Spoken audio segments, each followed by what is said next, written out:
बेनाम वो निशा हो गए मिल्लत के वो गद्दार, तो आज भी जिंदा है मेरे साहिब किरदार।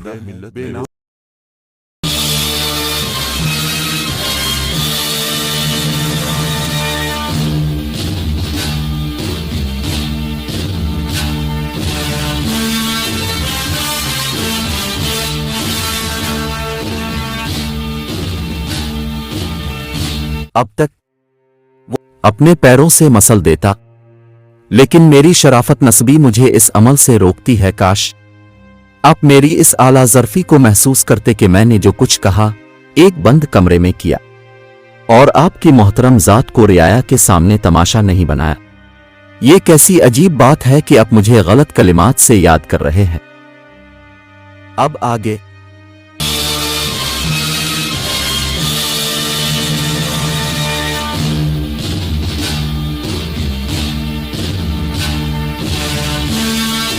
और कले के मकीन समझ रहे हैं कि हैदर अली महाराज के हुजूर सलामी पेश कर रहा है। जैसे ही हैदर अली खामोश हुआ, रियासत के मीर मुंशी पंडित सुंदर लाल ने बारियाबी की इजाजत चाही। फिर थोड़ी देर बाद हैदर अली की हिदायत के मुताबिक एक कानूनी दस्तावेज तैयार हो गई, जिसका मतन इस तरह था। अब मेरी सेहत इस काबिल नहीं रही कि मैं सियासी उमूर की निगरानी से ओहदा बरी हो सकूं, इसलिए रियासत के सारे इंतजामात हैदर अली के सुपुर्द करता हूं। आज से वही मैसूर के हुक्मरां हैं। नीचे राजा कृष्णा की मेहर थी जो उसने कांपते हाथों से कागज पर सब्त की थी। दूसरी दस्तावेज के जरिए राजा कृष्णा और उसके अहल खानदान के लिए 3 लाख रुपए सालाना की जागीर अलहदा कर दी गई थी। इसके बाद हैदर अली अपनी पूरी फौज के साथ सैयदन किराम बुखारी के मकान पर पहुंचा। पूरी नगाफौजी बैंड की रज्जिया दायना से गूंज रही थी। सैयद साहिब घबरा कर मकान से बाहर निकल आए। हर तरफ फौजियों के सर ही सर थे। ये सब कुछ किया है? सैयद साहिब ने घबरा कर हैदर अली से पूछा, जो टीपू सुल्तान और अपने फौजी अफसरों के साथ दरवाजे पर खड़ा था। योर की फौज अपने सालार को सलामी देने के लिए हाजिर हुई है। हैदर अली ने मुख्तसर सा जवाब दिया और पलटकर अपने सिपाहियों की तरफ इशारा किया। दूसरे ही लम्हे सरंगा पटम की फिजा खौफनाक धमाकों से लरज उठी। हैदर अली की टोपी सैयद साहिब को सलामती पेश कर रही थी। फिर टीपू सुल्तान और तमाम फौजी अफसरों ने सलामी की रस्म अदा की। सबसे आखिर में हैदर अली ने सैयद साहिब की खिदमत में फौजी सलाम पेश किया और इंतहाई बुलंद आवाज में पुकार कर कहा, रियासत मैसूर का इक्तिदार हैदर अली के कदमों के नीचे और हैदर अली का तख्त व ताज सैयद के कदमों के नीचे। मोहब्बत व अकीदत के इस पुरजोश मुजाहिरे पर सैयदन किराम बुखारी की आंखों में आंसू आ गए। हैदर अली, तुझे ये गैबी इनाम मुबारक हो। सैयद साहिब ने बेइख्तियार मैसूर के नए हुक्मरां को गिले लगा लिया। फिर हैदर अली, सैयद साहिब और अपने अहल खाना को लेकर महल पहुंचा। दूसरे दिन दरबार आरास्ता किया गया और जब रस्म ताजपोशी का वक्त आया तो हैदर अली सैयद साहिब के सामने दस्त बस्ता खड़ा हो गया।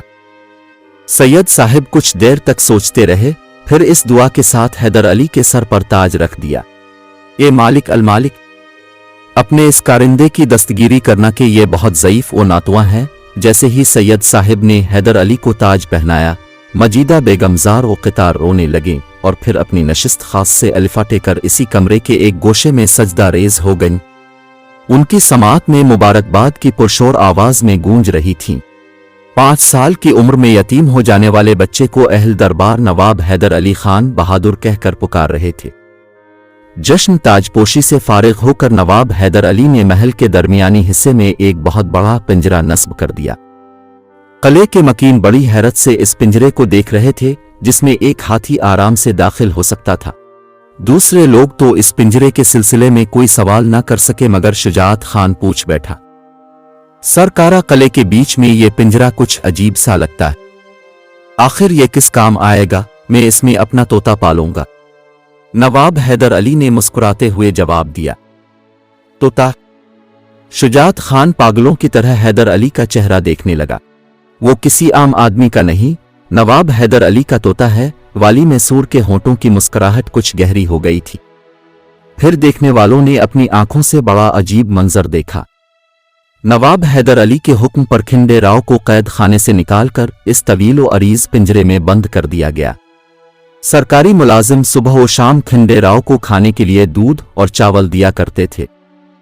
जब भी कोई मेहमान कले में आता तो हैदर अली उसे अपने हमरा लेकर पिंजरे के पास पहुंच जाता और खिंडे राव से मुखातिब होकर कहता, ये साहब मुझसे बार बार तेरे मुताल्लिक दरियाफ्त कर रहे थे, मैं उन्हें क्या बताऊं? अब तो खुद ही उनसे अपना तारुफ करा दे। जवाब में खिंडे राव जोर जोर से कहने लगता, मैं खिंडे राव हूं, अपने आका नवाब हैदर अली का तोता। फिर जब हैदर अली अपने मेहमान के साथ वापस चला जाता तो खिंडे राव घुटनों में मुंह दबेकर रोने लगता। खिंडे राव की जिंदगी बड़ी अजाबनाक हालत में गुजर रही थी।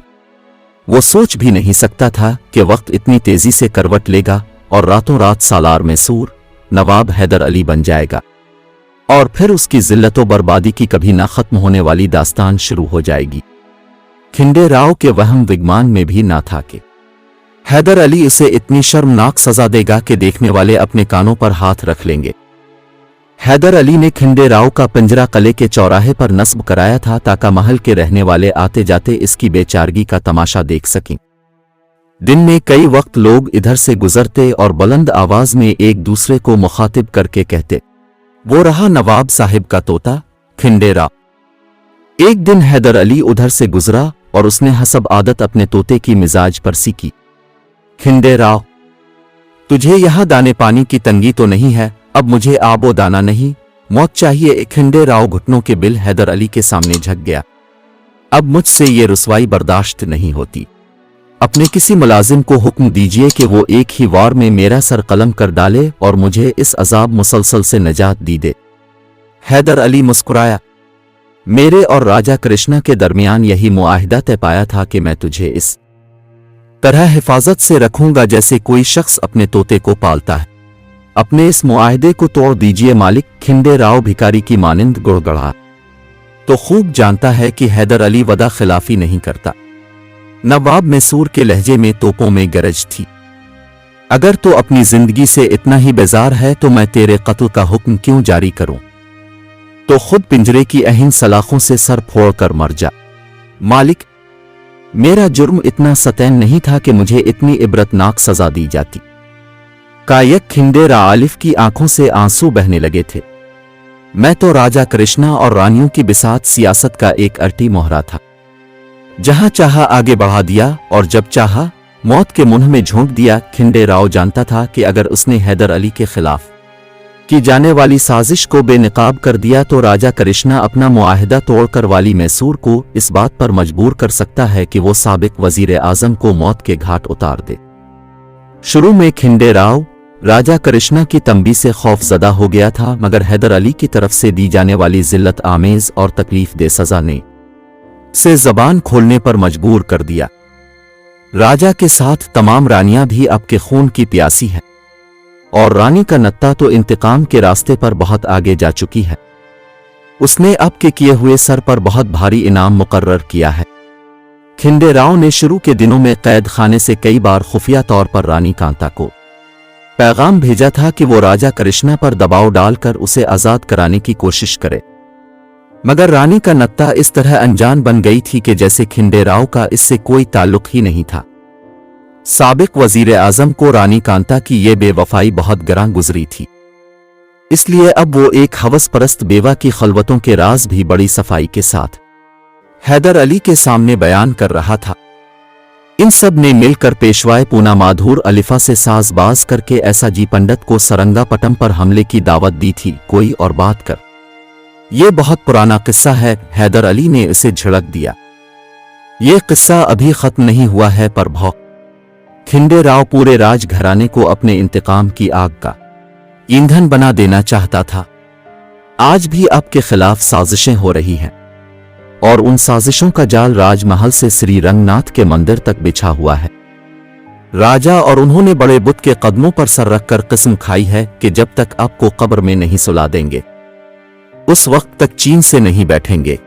ये तो खुदा ही बेहतर जानता है खिंडे राव के पहले कौन मिट्टी में मिलेगा। हैदर अली ने बेनियजाना तजसिम के साथ कहा, मगर तूने मुझे ये बात बताने में बहुत देर कर दी। अब कोई भी एतराफ तेरी सजा को कम नहीं कर सकता। मालिक, मैं तो बर्बाद हो चुका। खिंडे राव इतने दिनों में हैदर अली का मिजाज आशना हो चुका था और वो खूब जानता था कि अब रकम की कोई दरख्वास्त भी वाली मैसूर के फैसले को तब्दील नहीं कर सकती। इसलिए वो डूबने से पहले चाहता था कि राजा कृष्णा और फरेबकार रानियां भी इस तूफान में गर्क हो जाएं। मुझे अपनी हलाकत का कोई गम नहीं। मैं आपके एतबार का कातिल सही, मगर मेरी एक बात याद रखिएगा कि दुश्मनों को परवरिश नहीं किया जाता। इससे पहले कि राजा कृष्णा आपकी कब्र खोद दे, इसे और उसके अहले खानदान को शमशान घाट तक पहुंचा दीजिए। एक राव को हैदर अली से कोई दिलचस्पी नहीं थी। वो तो सिर्फ अपने नफस की तस्कीन के लिए राजघराने की जिल्लत और बर्बादी चाहता था।